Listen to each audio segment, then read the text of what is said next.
वंदे मातरम।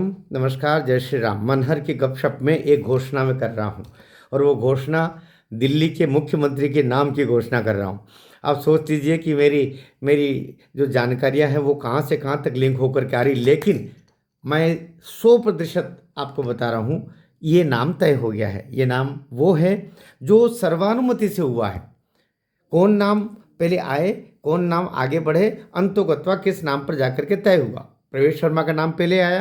प्रवेश शर्मा चूंकि पहले सांसद भी रहे और उनकी पृष्ठभूमि, उनके पिताजी भी मुख्यमंत्री रहे और पृष्ठभूमि ज़बरदस्त है, पैसों की कोई कमी नहीं है। लेकिन बात वहाँ जाकर के गड़बड़ हो गई कि प्रवेश शर्मा कहीं न कहीं परिवारवाद के भी एक बड़े कारण बन रहे थे। साथ ही उनके द्वारा कुछ काम ऐसे हुए जिसके कारण से एक गंभीरता जो एक व्यक्तित्व के साथ में जुड़ जानी चाहिए थी वो नहीं जुड़ी।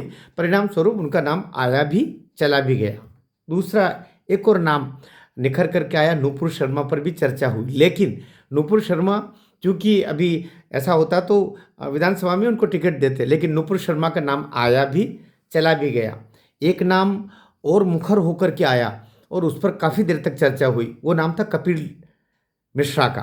कपिल मिश्रा करीब 5-6 वर्ष से वो बीजेपी का बहुत अच्छा काम कर रहे हैं और सांगठनिक तरीके से भी वे संगठन के विचार के लिए पूरे देश में घूम रहे हैं। जो हिंदुस्तान इकोसिस्टम और जो वामपंथी लोग हैं वो उनके नैरेटिव को भंग करके और अपने नैरेटिव को स्थापित करने के लिए एक जो बड़ी मुहिम चलाई जानी चाहिए वो संस्था बना करके उस कार्य को करें, उनके लिए भी काफ़ी देर तक चर्चा हुई।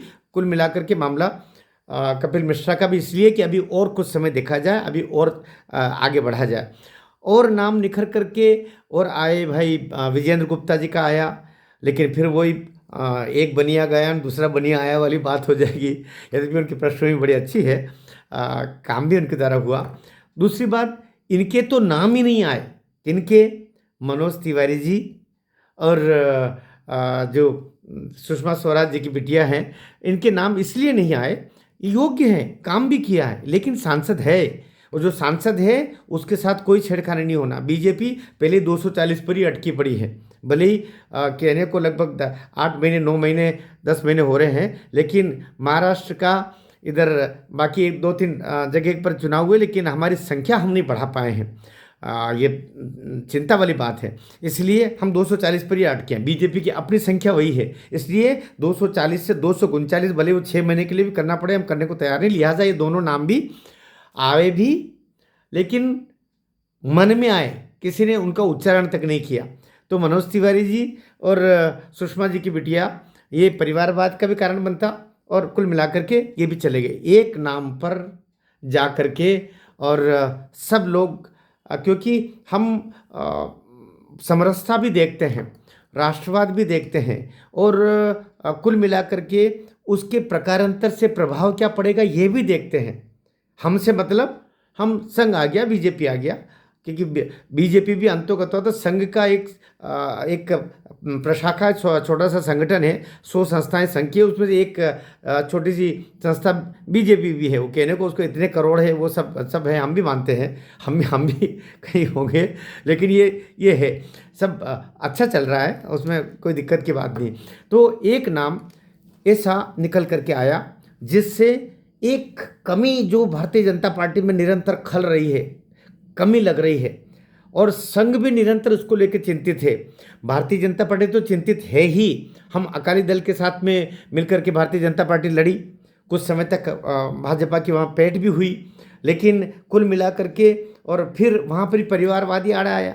वहाँ प्रकाश सिंह बादल, उनका लड़का बादल, उसके बाद वो बादल, उसके बाद वो बादल बदली में जा करके, और कुल मिला के परिवारवाद को समर्पित हो गया वो पूरा दल। और वहाँ से बीजेपी एक तरीके से खाली हाथ हो गई दोनों के मिलाप के दृष्टिकोण से। कुल मिलाकर के पंजाब में अभी कोई भी नेतृत्व ढंग का बीजेपी के पास नहीं है, कोई सिख नेता ढंग का नहीं है। उस समय वो हास्य कलाकार एक अच्छा आया था, लेकिन उसको भी जाने क्या कौन सा खुजली चली कहना चाहिए कि वो कांग्रेस के अंदर चला गया। नहीं तो एक राष्ट्रवाद का बढ़िया चेहरा था वो हास्य कलाकार, नाम लेकर के फिर क्यों चर्चा में लेकर के आना। अब जाकर के एक अच्छा नेतृत्व करता जिसका जो कट्टर सनातनी भी है, कट्टर सिख भी है, जो सनातनी होगा वो तो सिख होगा ही। भाई सिख पंथ की तो स्थापना ही सनातन की रक्षा के लिए हुई है।